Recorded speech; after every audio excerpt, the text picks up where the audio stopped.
Hi dears, good morning. എല്ലാവർക്കും നമസ്കാരം. മൗനരാഗം സീരിയലിൻ്റെ ഇന്നത്തെ വിശേഷത്തിലേക്ക് എല്ലാ കൂട്ടുകാർക്കും സ്വാഗതം കേട്ടോ. അങ്ങനെ നമ്മുടെ മനോഹർ അവൻ കാറിൽ നല്ല സ്പീഡിൽ വന്നുകൊണ്ടിരിക്കുക. അങ്ങനെ ഒരു സ്ഥലത്താക്കിയതും നമ്മുടെ മനു കാറിൽ നിന്ന് ഇറങ്ങി. അതിനുശേഷം അവിടെ നിൽക്കുന്ന കുറച്ച് ആൾക്കാരുടെ അടുത്ത് നിന്ന് മനോഹർ സംസാരിക്കുക. അതെ, ഞാൻ പറഞ്ഞതെല്ലാം നിങ്ങൾക്ക് ഓർമ്മയുണ്ടല്ലോ. ഒരു കാരണം വെച്ചാലും ഒരാൾക്ക് പോലും സംശയം തോന്നരുത്. ഇല്ല സാറേ, ഇന്നും ഇന്നലെയൊന്നും തുടങ്ങിയ പരിപാടി അല്ലല്ലോ. വർഷങ്ങളായിട്ട് ഞങ്ങളിപ്പോൾ സാറിൻ്റെ കൂടെ പ്രവർത്തിക്കുവാണല്ലോ. അതുകൊണ്ട് സാർ ഒരു കാരണം വെച്ചാലും പേടിക്കുകയൊന്നും വേണ്ട. കാര്യങ്ങളൊക്കെ ഞങ്ങൾ ഡീൽ ചെയ്തോളാമെന്ന് പറഞ്ഞ് ആ നിൽക്കുന്ന ആൾക്കാരൊക്കെ നമ്മുടെ മനോഹർ ഇണക്കിയിരിക്കുന്ന അവൻ്റെ വാടക സ്വന്തക്കാരാണ്. അപ്പം അവരുടെ അടുത്ത് നമ്മുടെ മനു പറഞ്ഞു, അതെ, ഇപ്പോൾ ഒരു സ്ത്രീ ഇവിടെ വരും. അവർ നല്ല ആഠ്യത്തമുള്ള ഒരു സ്ത്രീയാണ്. അതുകൊണ്ട് അവരോട് കുറച്ച് ബഹുമാനമൊക്കെ കാണിക്കുന്നത് നല്ലതായിരിക്കുമെന്ന് കൂടി പറഞ്ഞു. അങ്ങനെ നമ്മുടെ മനു അവിടെ നിൽക്കുന്ന സമയത്താണ് അങ്ങോട്ടേക്ക് നമ്മുടെ ശാരി വരുന്നത്. എല്ലാം സെറ്റല്ലേ മനോഹർ എന്ന് ചോദിച്ചതും, ആ എല്ലാം സെറ്റാ. പിന്നെ എന്താ നിങ്ങളുടെ മുഖത്തൊരു വല്ലായ്മ? അല്ല, ഒന്നുമില്ല. നീ ഇപ്പോൾ എൻ്റെ വീട്ടിൽ നിന്ന് രക്ഷപ്പെടും. നീ രക്ഷപ്പെട്ടു പോയതിന് ശേഷം എൻ്റെ മോളെ പറഞ്ഞ് സമാധാനിപ്പിക്കാൻ ഞാനും എൻ്റെ ഭർത്താവും ഒക്കെ ഒരുപാട് പാടുപെടേണ്ടി വരും. അതാലോചിച്ച ഒരു വിഷമം. ഓ, അതിൽ വലിയ കാര്യമൊന്നും ഇല്ലെന്നേ. ഒരു 10-11 ദിവസമൊക്കെ അവളെ ഞാൻ പിടിച്ച് നിർത്തിക്കോളാം. അവളെ ഞാൻ ഇടയ്ക്ക് വിളിച്ചോളാം. പിന്നെ 11 ദിവസത്തിന് ശേഷം എന്നെ വിളിച്ചാലൊന്നും കിട്ടില്ല. എൻ്റെ ഫോൺ ആ സമയത്ത് ഏതെങ്കിലും ഒരു കടലിലായിരിക്കും. അങ്ങനെയാണെങ്കിൽ നീ എൻ്റെ മോളുടെ ജീവിതത്തിൽ നിന്ന് ഒഴിവായി പോകുന്ന ദിവസമായതുകൊണ്ട് ഇന്നത്തെ ദിവസം എന്തിനും ഞാൻ തയ്യാറാണ്. എങ്ങനെ വേണേലും ഞാൻ അഭിനയിക്കും. കാര്യം എൻ്റെ മോളുടെ ജീവിതമാണ് എനിക്ക് വലുത്. അപ്പം ശാരിയെ കണ്ടതും അവിടെ നിൽക്കുന്ന ആ ഒരു ചേട്ടന്മാരൊക്കെ പറഞ്ഞു, അല്ല എന്താ മേഡം എങ്ങനെ ഇതിലൊക്കെ വന്നു പെട്ടത്? ഒന്നും പറയണ്ട, തലയിലെഴുത്താണെന്നൊക്കെ പറഞ്ഞ് ശാരി അവിടെ അങ്ങനെ നിൽക്കുക. പിന്നീടാണെങ്കിലോ നമ്മളെ കാണിക്കുന്നത് നമ്മുടെ നിധയെ ഒരുക്കിക്കൊണ്ടിരിക്കുന്ന കല്യാണിയാണ് കേട്ടോ. കല്യാണി നല്ല സുന്ദരിയാക്കി നിധയെ അങ്ങനെ ഇരുത്തുമ്പം നിധയുടെ അച്ഛനും അമ്മയൊക്കെ വന്നു. അമ്മ പറയുന്നുണ്ട്, എൻ്റെ മോളെ നല്ല ഭംഗിയുണ്ടല്ലോ കാണാനായിട്ട്. അമ്മ അതല്ലേ ഞാൻ പറഞ്ഞത്. കല്യാണി ചേച്ചി ഉണ്ടല്ലോ, ഒരുപാട് ബിൽഡിങ്ങുകളുടെയൊക്കെ ഡിസൈൻ വർക്കുകളൊക്കെ ചെയ്യുന്ന ആളാണ്. അങ്ങനെയുള്ള ചേച്ചിക്ക് പിന്നെ ഇങ്ങനെ ഒരുക്കാനുള്ള കഴിവുണ്ടായില്ലേ? ഞാനതാ വേറെ ബ്യൂട്ടീഷ്യനൊന്നും വേണ്ടാന്ന് പറഞ്ഞത്. ചേച്ചി എനിക്ക് അത്രയും വിശ്വാസമാണ്. എന്നെ അത്രയും പുകഴ്ത്തുമൊന്നും വേണ്ട കേട്ടോ. നോക്കിയാനിതേ, നിനക്ക് ഇഷ്ടപ്പെട്ടോ? ആ, ശരിക്കും ഇഷ്ടപ്പെട്ട ചേച്ചി. അത് നീയല്ല പറയേണ്ടത്. അമ്മ എങ്ങനെയുണ്ട് നിധയെ കാണാൻ? നന്നായിട്ടുണ്ട് മോളെ, നല്ല ഭംഗിയുണ്ട്. ഇന്നത്തെ ദിവസം എല്ലാവരും ഇതിനു വേണ്ടി മാത്രം കാത്തിരിക്കുക. ആ മനോഹർ എന്ന് പറയുന്നവൻ എന്തായാലും ഇപ്പം തന്നെ എത്തും. അവൻ വന്നതിന് ശേഷം വേണം നിധയെ ചതിച്ചതിനുള്ള കണക്കൊക്കെ തീർക്കാനെന്ന് കല്യാണി പറയുക. പിന്നെ ആകെയുള്ളൊരു സങ്കടമെന്ന് പറഞ്ഞാൽ എൻ്റെ ഏട്ടൻ ഇവിടെ വരാൻ പറ്റുന്നില്ലല്ലോ. അതിനെന്തിനാ ചേച്ചി വിഷമിക്കുന്നത്? കിരണേട്ടൻ്റെ അടുത്ത് ഞാനും വരുണേട്ടനും കൂടി വരുന്നുണ്ട്. ഞങ്ങൾ വിവാഹശേഷം ഇടയ്ക്ക് ചേച്ചിയുടെ വീട്ടിലിറങ്ങാം. അങ്ങനെ നമുക്ക് എല്ലാവർക്കും കൂടി ഒന്നുകൂടെ മീറ്റ് ചെയ്യാമല്ലോ. അങ്ങനെ വന്നില്ലെങ്കിൽ ഇനി ഞാൻ പ്രശ്നം ഉണ്ടാക്കാൻ പോകുന്നതെന്ന് കല്യാണി പറയുക. ഇത് കേട്ടപ്പോൾ നിധയാണെങ്കിലോ, എൻ്റെ ചേച്ചി ഉറപ്പായിട്ടും ചേച്ചിയും ചേട്ടനെയും കാണാനായിട്ട് ഞങ്ങളവിടെ എത്തിയിരിക്കും. അപ്പോഴാണിതാ നമ്മുടെ കല്യാണി പറഞ്ഞത്, അതെ, ഈ വിവരങ്ങൾ മുഴുവനും എനിക്ക് കിരണേട്ടനെ അറിയിക്കാനുണ്ട്. ചില വീഡിയോസൊക്കെ എടുക്കണം. അവൻ എത്താറായി എന്നാണ് തോന്നുന്നത്.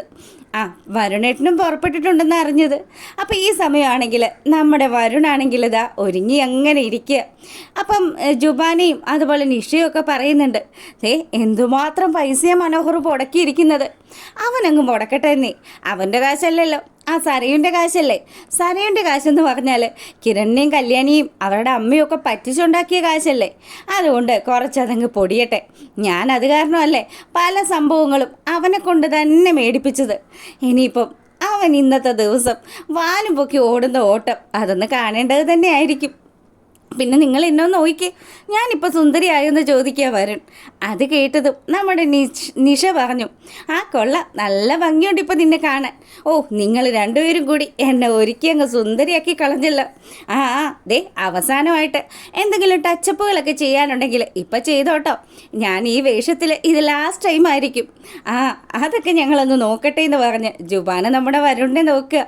ആ സമയം ജുബാന പറഞ്ഞു, അതെ, നന്നായിട്ടുണ്ട് വരണേ. ഇനി അവൻ അവിടെ ഇരുന്ന് വേർക്കുന്ന കാഴ്ച കൂടി ഒന്ന് കാണണം. പിന്നെ നിങ്ങളുടെ കല്യാണ ദിവസമാണല്ലോ. ഇതൊക്കെ കഴിഞ്ഞ് നിനക്ക് മാറാനുള്ള ഡ്രസ്സൊക്കെ അവിടെ ആ ഓഡിറ്റോറിയത്തിൽ അറേഞ്ച് ചെയ്ത് വെച്ചിട്ടുണ്ട്. ആ ഇനിയിപ്പം ഞങ്ങൾക്ക് അവിടെ അധിക സമയമൊന്നും നിൽക്കാൻ പറ്റില്ലല്ലോ. ആ മനോഹർ വന്നാൽ ഞങ്ങളെയൊക്കെ കണ്ടു കഴിഞ്ഞാൽ അവൻ ഞങ്ങളെ തിരിച്ചറിയും. അതുകൊണ്ട് കല്യാണ ചേച്ചിയും ഞാനും ജുബാനയും ഒക്കെ അവിടെ മാറി നിൽക്കുകയുള്ളൂ കേട്ടോ. നിൻ്റെയും നിതയുടെയും കല്യാണം നടക്കുന്ന സമയത്ത് മാത്രമേ ഞങ്ങൾക്ക് അവിടെ പ്രത്യക്ഷപ്പെടാൻ പറ്റുള്ളൂ. ഓ ആയിക്കോട്ടെ, എന്തായാലും ഇപ്പം എല്ലാവരും ഓക്കെ ആണല്ലോ. ഇപ്പം നമുക്ക് ഓഡിറ്റോറിയത്തിലേക്ക് പോവാം. അവൻ വരുന്ന സമയം ആവുന്നതല്ലേ ഉള്ളൂ. അവൻ പുറപ്പെട്ടിട്ടുണ്ടെന്ന് അറിഞ്ഞത്. അങ്ങനെയാണെങ്കിൽ നമുക്ക് നേരെ അങ്ങ് പോവാം. അവൻ എത്തുന്നതിന് മുന്നേ ഓഡിറ്റോറിയത്തിലെത്തി നിതയെ കണ്ട് സംസാരിക്കണം. അങ്ങനെ നമ്മുടെ വരുണും കൂട്ടരും ഒക്കെ അവിടെ നിന്ന് ഇറങ്ങുക. അപ്പോൾ ഈ സമയമാണെങ്കിൽ വരുൺ അവിടെ വന്ന വിവരം അറിഞ്ഞ് വരുണിൻ്റെ സ്വീകരിക്കാൻ വേണ്ടിയിട്ട് നമ്മുടെ നിതയുടെ അച്ഛനും അമ്മയും ഒക്കെ താഴേക്ക് വരികയാണ്. അപ്പം നിതയുടെ അച്ഛൻ പറഞ്ഞു, കണ്ടില്ലേ ഞങ്ങൾ എന്തൊക്കെ പ്ലാനിങ്ങളോട് കൂടിയാണ് മകളുടെ വിവാഹം നടത്താനിരുന്നത്. എന്നിട്ട് ഇപ്പം ഇങ്ങനെയൊക്കെ ആയി പോയല്ലോ. ആ ഒരു വിഷമം മാത്രമേ ഉള്ളൂ. അതുണ്ടെങ്കിൽ കൂടിയും ആ മനോഹർ എന്ന് പറയുന്ന ചതിയനെ പൂട്ടാൻ പറ്റുന്ന ഒരു അവസരം ആയതുകൊണ്ട് മാത്രമാണ് മോനെ നിങ്ങൾ പിള്ളേരുടെ ഈ കളികൾക്കൊക്കെ ഞങ്ങൾ കൂട്ടു നിൽക്കുന്നത്. അപ്പോൾ ഉടനെ തന്നെ വരുണിൻ്റെ അച്ഛൻ പറഞ്ഞു, അതൊന്നും ആവശ്യമില്ലടോ. തൻ്റെ മോളെ എൻ്റെ മോനങ്ങ് തന്നേച്ചാൽ മാത്രം മതി. എനിക്കും അതിൽ പരം ഒരു സന്തോഷം ഇനി ലഭിക്കാനില്ല എന്ന് ആ അച്ഛനും പറയുമ്പം ശരിക്കും ആ പാരൻസ് തമ്മിലുള്ള ആ ഒരു അടുപ്പമാണ് നമുക്കവിടെ മനസ്സിലാവുന്നത്. അങ്ങനെ നമ്മുടെ വരുണാണെങ്കിലോ കല്യാണിയുടെ അടുത്ത് പറഞ്ഞു, അതെ ചേച്ചി എങ്ങനെയുണ്ട് എന്നെ കാണാൻ? സുന്ദരിയായിട്ടുണ്ടോ? ആ കൊള്ളാലോ വരുണേ, നല്ല ഭംഗിയുണ്ട് നിന്നെ കാണാൻ. ബാ നിത നിന്നെ കാത്തിരിക്കുകയായിരിക്കും. ആ അതെ അതെ എനിക്കും അവളെ ഒന്ന് കാണണമെന്ന് പറഞ്ഞ് കല്യാണിയുടെ കൂടെ നമ്മുടെ വരുൺ നിതയെ കാണാൻ ചെല്ലുക. അവളെ കണ്ടതും ഇതിപ്പോൾ ആരാണാവോ മണവാട്ടിന്ന് സംശയമാണല്ലോ. നല്ല ഭംഗിയുണ്ട് വരുണേട്ടനെ കാണാനായിട്ട്. നിന്നെ കാണാനും നല്ല സുന്ദരിയായിട്ടുണ്ടെന്ന് വരുൺ തിരികെ നമ്മുടെ നിതയുടെ അടുത്ത് പറയുക. അപ്പോൾ കല്യാണി പറഞ്ഞു, രണ്ടുപേരും ഒന്ന് ചേർന്ന് നിന്നെ ഞാനൊരു ഫോട്ടോ എടുക്കട്ടെ. അതെ അതെ, ഇനി ഈ ഒരു കോസ്റ്റ്യൂമിൽ ഞങ്ങൾ രണ്ടുപേരെയും ഇങ്ങനെ കിട്ടത്തില്ലല്ലോ. ചേച്ചി ഈ എടുത്ത ഫോട്ടോയൊക്കെ എൻ്റെ ഫോണിലേക്ക് സെൻഡ് ചെയ്ത് തരണേന്ന് നിത പറയുക. അതൊക്കെ ഇപ്പം തന്നെ സെൻഡ് ചെയ്തിട്ടുണ്ട്. അങ്ങനെയാണെങ്കിൽ ചേച്ചി ഞാൻ ഇവളോട് കുറച്ച് കാര്യങ്ങൾ സംസാരിച്ചോട്ടെ. മനസ്സിലായി സ്വർഗത്തിലെ കട്ടറും പാകരുത് ഞാനെന്നല്ലേ നീ പറഞ്ഞു വന്നത്. എനിക്ക് മനസ്സിലായടാ. ആ ഒരു സീൻ കഴിയുമ്പോൾ നമ്മുടെ വരുണാണെങ്കിൽ നിതയോട് പറഞ്ഞു, അതെ മോളു ഇന്നത്തോടു കൂടി ഒരുപാട് പെൺപിള്ളേരുടെ കണ്ണുനീരിനുള്ള ഫലം നമ്മൾ കാണിച്ചു കൊടുക്കാൻ പോവുക. ആ മനോഹർ എന്ന് പറയുന്ന വൃത്തികെട്ടവൻ ഇപ്പം അവൻ വന്നിട്ടുണ്ടാവും, അവൻ പോന്നിട്ടുണ്ടെന്നൊക്കെയാണ് എന്നെ വിളിച്ച് പറഞ്ഞിരിക്കുന്നത്. അങ്ങനെയാണെങ്കിൽ അവൻ എത്തുന്ന സമയത്ത് എനിക്ക് മോളുടെ ഒപ്പം ഇങ്ങനെ നിൽക്കാനൊന്നും പറ്റില്ല കേട്ടോ. അവൻ്റെ കൂടെ അവൻ്റെ ഇപ്പോഴത്തെ അമ്മായിയമ്മയായിട്ടുള്ള ശാരി ഉണ്ടാവും. അങ്ങനെയാണെങ്കിൽ എനിക്ക് ആ സമയത്ത് അവിടെ നിന്ന് മാറി നിൽക്കേണ്ടി വരും.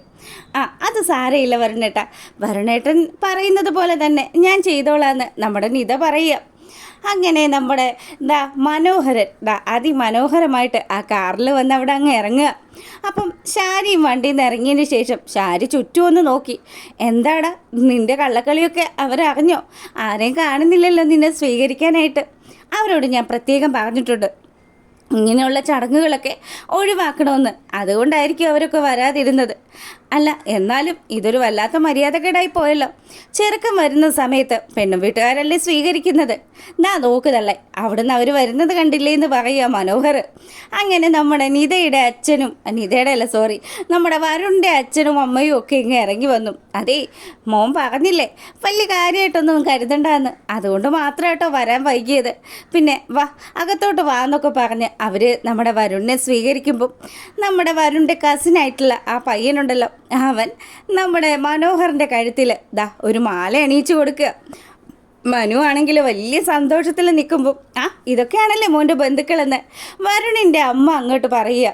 അതെ അതെ എന്തായാലും എല്ലാവരെയും കാണാൻ സാധിച്ചല്ലോ, അത് തന്നെ വലിയ കാര്യമായി. നിങ്ങളെല്ലാവരും അകത്തോട്ട് വാ. അല്ല കല്യാണത്തിന് ഇനി അധികം നിമിഷങ്ങൾ ബാക്കിയില്ലല്ലോ, വേഗം തന്നെ ചടങ്ങുകളൊക്കെ തീർക്കാനുണ്ടെന്ന് വരുണിൻ്റെ അച്ഛൻ പറഞ്ഞു. ആ സമയമാണെങ്കിൽ മനോഹർ നമ്മുടെ ശാരിയോട് പറഞ്ഞു, അതെ നിങ്ങളൊന്ന് പോയി ആ പെണ്ണിനെ കണ്ടിട്ട് വാ, അപ്പം ഞാൻ ബാക്കി കാര്യങ്ങളൊക്കെ സെറ്റ് ചെയ്തോളാം. ആർക്കും ഒരു സംശയം തോന്നരുത്, ദയവ് ചെയ്ത് മണ്ടത്തരങ്ങളൊന്നും വിളിച്ചു പറയരുതെന്ന് മനോഹർ പറയുക. അപ്പോൾ ഇതൊക്കെ കേട്ടുകൊണ്ട് നമ്മുടെ ശാരിയാണെങ്കിൽ നമ്മുടെ വരുണിൻ്റെ അമ്മയുടെ കൂടെ നമ്മുടെ വരുണിനെ കാണാൻ വേണ്ടിയിട്ട് അങ്ങോട്ടേക്ക് ചെല്ലുമ്പം വരുണാണെങ്കിൽ കയ്യിലൊക്കെ ഇങ്ങനെ വളകളൊക്കെ അണിഞ്ഞ് തൻ്റെ സൗന്ദര്യമൊക്കെ ആസ്വദിച്ചുകൊണ്ടിരിക്കുക. ഇനി ഇച്ചിരി സമയം കൂടെ കഴിഞ്ഞപ്പോൾ പിന്നെ താൻ വന്ദന മാറി വരുണാകുമല്ലോ.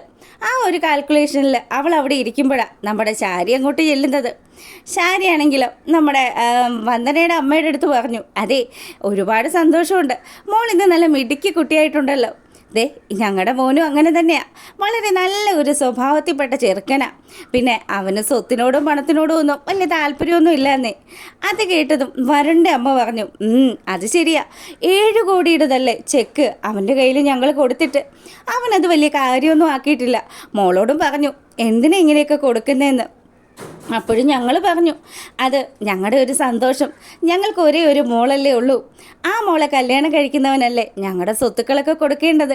അതുകൊണ്ട് തന്നെ അതിനെന്തുകൊണ്ടും അർഹനായിട്ടുള്ളത് നമ്മുടെ മനു തന്നെയാണ് എന്നുള്ള രീതിയിൽ ആ അമ്മ പറഞ്ഞതും, ആ മനോഹർ നല്ലൊരു പയ്യനാണ്, അവനൊരു പല പെൺപിള്ളേരും, അതായത് എൻ്റെ മോളുൾപ്പെടെ പല പെൺപിള്ളേരും അവനെ നോട്ടയിട്ടതാ. എന്താ ഇപ്പം നിങ്ങൾ പറഞ്ഞത്, മനോഹർ എന്നോ? അതെ അതെ, അവനെ ഞങ്ങൾ മനോഹർ എന്നാണ് വീട്ടിൽ വിളിക്കുന്നത്. പിന്നെ അവൻ്റെ സ്കൂളിലെ പേരാ ജീവനെന്ന്. അതെന്തായാലും കൊള്ളാം, തള്ള നല്ല ഒന്നാം തരത്തിൽ കള്ളത്തരം പറയുകയാണല്ലോ എന്ന് നമ്മുടെ വരുണിൻ്റെ അമ്മ ഇങ്ങനെ ആലോചിക്കുമ്പം, വരുണാണെങ്കിലോ കുറച്ച് സമയം കൂടി നിങ്ങളിങ്ങനെ നാടകം കളിച്ചോ, അതിനുശേഷം നിങ്ങളുടെ മകൾക്ക് തന്നെ അവൻ ഒരു ഡെപ്പോസിറ്റായിട്ട് മാറി, അതങ്ങനെ തന്നെ നിങ്ങളുടെ തലയിൽ വന്ന് വീഴുമെന്ന് വരുൺ ഇങ്ങനെ ആലോചിച്ച് ചിരിക്കുക. എന്താ മോൾ ആലോചിച്ചുകൊണ്ടിരിക്കുന്നത്? മനോഹർ എന്ന് പറഞ്ഞത് കൊണ്ടാണോ? ആ രീതിയിലൊക്കെ നമ്മുടെ വന്ദന തലയാട്ടുക. അപ്പോഴത്തേക്കിനും നമ്മുടെ വന്ദനയുടെ നാണം കണ്ടിട്ട് ശാരിക്കാണെങ്കിൽ സഹിക്കാനേ പറ്റുന്നില്ല. ശാരി പറഞ്ഞു, ഇനി അധികം നേരം ഇല്ലല്ലോ, മോളുടെ ജീവിതത്തിൽ ഞങ്ങളുടെ മനോഹർ മൂലം ഒരുപാട് ഐശ്വര്യങ്ങളൊക്കെ വന്നു ചേരും. അത് ശരി തന്നെ ആടി, നിൻ്റെ മോളുടെ ജീവിതത്തിൽ വന്നതുപോലത്തെ ആ ഐശ്വര്യങ്ങൾ എൻ്റെ ജീവിതത്തിൽ പകർത്തണമെന്നാണല്ലേ നീയും പറയുന്നത്. ആ രീതിയിൽ നമ്മുടെ വന്ദന ചിന്തിക്കുന്നതൊക്കെ കാണിച്ചു കൊണ്ടാണ് ഇന്നത്തെ നമ്മുടെ മൗനരാഗത്തിൻ്റെ വിശേഷം അവസാനിക്കുന്നത്. അപ്പോൾ വീഡിയോസൊക്കെ ഇഷ്ടമാകുകയാണെങ്കിൽ ഒന്ന് ലൈക്ക് ചെയ്യുക. എല്ലാവർക്കും നല്ലൊരു ദിവസം ആശംസിച്ചുകൊണ്ട് ഇന്നത്തെ നമ്മുടെ വീഡിയോ വൈൻഡപ്പ് ചെയ്യാണ്. അപ്പോൾ ഓക്കെ, താങ്ക്